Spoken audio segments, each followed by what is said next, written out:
మనిషి పైకి మంచివాడిగా నటించగలడు, తన మాటలతో తన చిరునవ్వులతో ప్రపంచాన్ని మోసగించగలడు. కాని తన మనస్సు లోతుల్లో దాగి ఉన్నటువంటి కల్మషం దైవం యొక్క దృష్టి నుండి ఎప్పుడూ జారిపోదు. నీ ఆలోచనలు, నీ భావాలు, నీ నిశ్శబ్దంలో ఉన్నటువంటి స్పందనలు అన్నీ నా ముందే బహిర్గతమవుతూ ఉంటాయి. నీవు వంచనతో జీవించినా నీ హృదయంలోని ప్రతి చోట, ప్రతి ఊపిరి నా దృష్టిలోనే ఉంది. పుత్రా, నీవు అనుకుంటావేమో ఇతరులు చూడలేరు కదా, ఎవ్వరికీ తెలియదు కదా అని. కాని పుత్రా, నిన్ను నేను సృష్టించిన శక్తిని, నిన్ను క్షణం క్షణం నా శక్తి చూస్తూనే ఉంటుంది. ఆ శక్తి నీకు వెలుపల కాదు, అది నీ అంతరంగంలోనే దాగి ఉంది. నేనే ఆ కనిపించని శక్తిని. నీ శ్వాసలో నేనే, నీ ఆలోచనలో నేనే, నీ చుట్టూ ఉన్న ప్రతి చలనంలోనూ నేనే. నీవు నీ స్వరూపాన్ని తెలుసుకున్నప్పుడు నేను వేరు, దైవం వేరు అనే భావం చెదిరిపోతుంది. కనుక నీ నటనకు చోటు ఉండదు. ఎందుకంటే అక్కడ నిజం మాత్రమే ఉంటుంది. ఆ నిజమే దైవం, ఆ దైవమే నీవు. కాబట్టి పుత్రా, నీ హృదయాన్ని పవిత్రంగా ఉంచు, నీ ఆలోచనలను శుద్ధంగా ఉంచు. ఎందుకంటే నేను వాటిలోనే నివసిస్తూ ఉన్నాను. నన్ను ఎక్కడా బయట వెతకవద్దు. నీ అంతరంగంలోకి జారిపో, అక్కడే నేను ఉన్నాను. పుత్రా, నిజమైన భక్తి అనేది కేవలం పూజలు, వ్రతాలు, జపాలు, హోమాలు చేయడంలో మాత్రమే కాదు. అది నీ హృదయపు పవిత్రతలో, నీ ఆచరణలో, నీ మాటల్లో దాగి ఉంటుంది. ధర్మాన్ని అనుసరించకుండా చేసే పూజలు ఆత్మలేని శరీరంలా ఉంటాయి.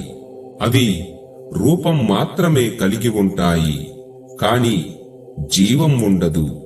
దైవం నీ చేతుల్లోని పుష్పాలను కాకుండా నీ హృదయంలోని సత్యాన్ని, నీ ఆలోచనలలోని నిష్కలంకితను స్వీకరిస్తుంది.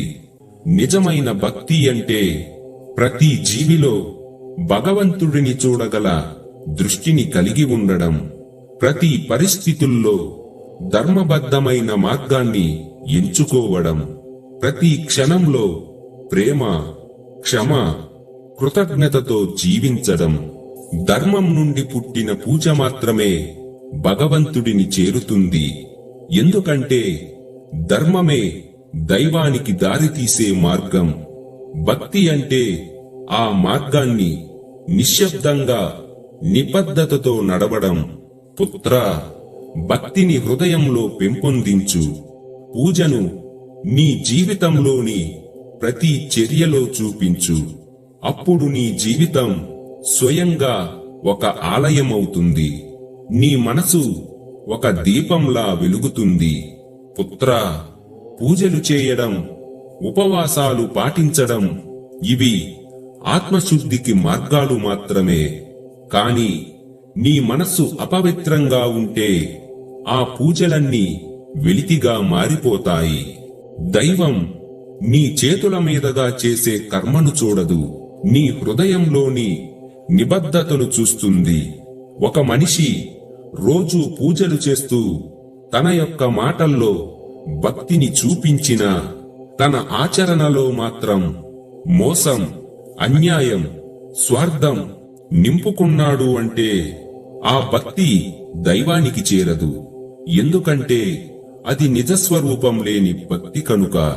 ఉపవాసం అంటే కేవలం ఆహారం మానివేయడం కాదు, అన్యాయపు ఆలోచనలను, దురాశలను, అహంకారాన్ని మానివేయడం.